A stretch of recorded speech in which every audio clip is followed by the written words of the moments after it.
Update 2i51M gave 15 years to a company that replaced me with a younger guy's smile while I was burying my son and losing my wife. Here's how I built something better. This is where Tyler comes in. Tyler was hired about a year and a half after Caleb died as a strategic operations associate, a title that, in 15 years in that industry, I had genuinely never heard before and that nobody could fully explain to me when I asked what it meant. He was 29. Good-looking in that Jim Ann skincare teen way. The kind of good-looking that reads as competence to people who've never had to actually evaluate competence. He had an MBA from a school whose name made our regional VP's eyes light up at the hiring meeting. He had approximately 4 years of actual logistics experience, all of it at companies smaller than ours, none of it hands-on the way mine was. I liked him at first. Actually, I want to be fair here. He was charming. He asked good questions his first few weeks. He seemed to genuinely want to learn the business. I spent real hours teaching him things. How our routing software actually worked versus how the manual said it worked, which clients needed hand-holding and which just needed efficiency, why we built certain redundancies into the system that looked wasteful on paper but had saved us during 2 different supply chain crunches. I trained him the way I trained everybody, which is to say thoroughly, because I genuinely believed a stronger team made the whole company stronger, including me. What I didn't clock, because, again, I was a man functioning at maybe 60% of himself that year, was that Tyler wasn't actually trying to become good at the job. He was trying to become visible. There's a difference, and it took me embarrassingly long to understand it. He took the things I taught him and repackaged them in meetings as his own strategic insights. He was extremely good, genuinely, impressively good, in a way I almost have to admire from a distance now, at speaking a language senior leadership wanted to hear. Buzzwords, forward-looking statements, reimagining our operational paradigm. I run a logistics company in my head.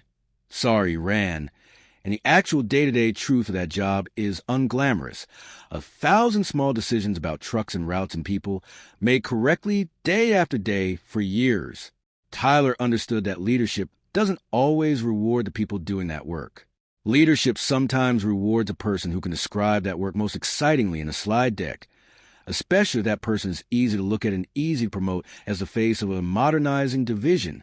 A new CEO came in about 2 years ago, a guy named Whitfield Banks, brought in by the board specifically to drive transformation, which I have since learned is corporate language for cut costs and bring in his own people. Whitfield and Tyler hit it off immediately. Golf, conferences, the kind of mentor-protege dynamic that, in fairness, isn't inherently corrupt, except that I watched it happen while I was the one actually keeping the trucks moving, the contracts renewed, the warehouses staffed, the whole operation from falling over, and nobody upstairs seemed especially interested in connecting those dots. I got the call 11 months ago. Tuesday morning, 9 a.m., HR conference room. The new CEO and an HR rep I'd never met before. Restructuring. Redundancy in the operations leadership layer. We want to thank you for 15 years of service. They had a folder ready with a severance offer in it, which told me they planned this for a while, because nobody puts together a folder like that on a Tuesday morning on a whim. Tyler got my old role.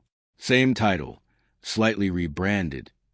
Director of Operations Strategy instead of Senior Operations Manager, because apparently the company needed a director-level strategic vision more than it needed someone who actually knew how the warehouses worked. I found out from a former colleague, not from the company. Nobody from leadership called me afterward. 15 years, and the silence after was its own kind of message. I'm not going to pretend the next few weeks were dignified. I sat in my apartment, small, because a divorce had taken half of everything and grief had taken the rest of my motivation to rebuild a real home for myself. And I genuinely did not know what to do with my hands. Work had been the scaffolding. Caleb was gone. Renee was gone. And now the scaffolding was gone too, all at once, even though the losing of it had actually been happening slowly for years, and I just refused to see it. I'll be honest, there were a few weeks where I did not handle it well. I'm not going to detail that part either, except to say that I have a brother named Dale who showed up at my apartment uninvited one Saturday with groceries and a six-pack and basically refused to leave for 2 days. And I think that intervention, quiet and unglamorous as it was, is the actual reason the rest of the story gets to happen at all. Dale doesn't get enough credit in stories like this. The PI and the lawyer get the glory in these posts. Sometimes it's just your brother showing up with groceries. About 6 weeks after I got fired, I started hearing things. Not because I went looking, because in an industry like ours, word travels through a small circle of vendors, drivers, and dispatchers who all know each other, and several of them still had my number. Things were sinking at Halston. Fast.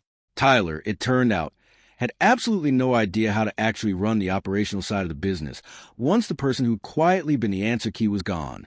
He'd been excellent at presenting decisions. He had no idea how to make them under pressure. Within 2 months, 2 of the 3 major contracts I'd personally built relationships around were in jeopardy.